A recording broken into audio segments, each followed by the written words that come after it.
Triangle of Sadness, latest film from writer-director Ruben Östlund, out in theaters now. He's previously made Force Majeure and The Square. This new film stars Harris Dickinson, Woody Harrelson and Charlie Dean, who tragically died soon after the movie's release due to some sort of lung infection at the very young age of 32, making this, unfortunately, her final movie.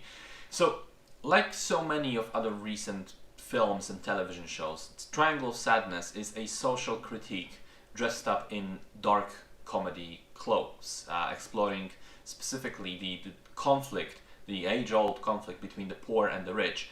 And in this case, it's specifically the somewhat okay doing poor and the absolutely filthy rich. The prologue introduces us to a young couple of models. Carl is somewhat struggling in the industry, whereas Yaya is a very popular Instagram influencer, and she gets them free tickets to this luxury yacht cruise where they meet a number of wealthy people and experience a lot of their bullshit. But then, as some of this bullshit begins to interfere with the crew running the ship, trouble shows up on the horizon, threatening to throw the social balance and social structures completely upside down. That's as much as I'm going to say. I don't want to spoil anything. Now, first of all, the film does feature some scenes which are not for the squeamish. There is one scene of animal cruelty which is quite unpleasant. And there is also a sort of extended sequence involving people getting seasick. And I mean really, really seasick in all the ways. And you get to see all of it. And it's absolutely filthy.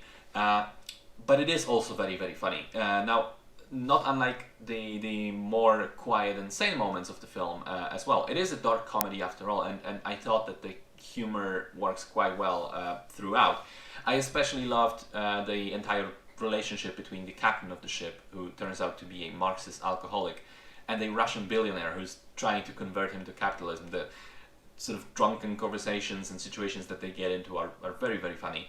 There's also a beautifully set up joke where almost the entire prologue is about Carl feeling manipulated and used by Yaya, for example, to pay for an expensive meal at the restaurant, even though she was the one who invited him out and she earns much more money than he does.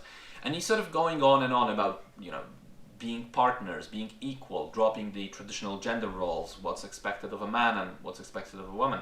And then the final act, in a sort of dark twist, has him get what he wanted, in a way, and entering a gender role which we typically expect of a woman in that situation, as dark as it seems.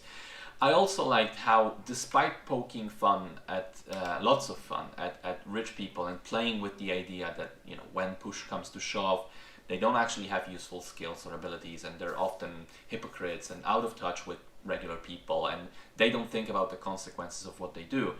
Despite all of that, the people in this film are not monsters to the ones around them. What I mean is that, you know, some of the recent similar social critique movies and shows has the filthy rich people act like assholes all the time and be condescending to the people around them, their employees and servants.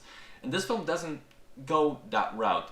Instead, it shows them as often really nice people, reasonable people who, you know, when you're interacting with them directly, they're very, very pleasant to be around. It's just that they happen to earn their piles of money in despicable ways. But again, it suggests that there's a level of disconnect, that they don't see the harm that they cause because they're not doing this directly with their hands. And so they don't really think of themselves as doing something wrong, which is especially evident with the characters of the British couple. I think the film is very well shot, has great music, really no complaints on the technical level. And again, my one criticism would be that it maybe goes a little too hard in the disgusting seasickness scenes, because it really goes absolutely bonkers there for a moment. But as I said, despite myself, I couldn't help but laugh at them anyway. So I suppose that they work. And the film as a whole works as well, and manages to have a wonderfully fitting ending that really just nails the themes and the story almost perfectly. I loved it. I think it was great.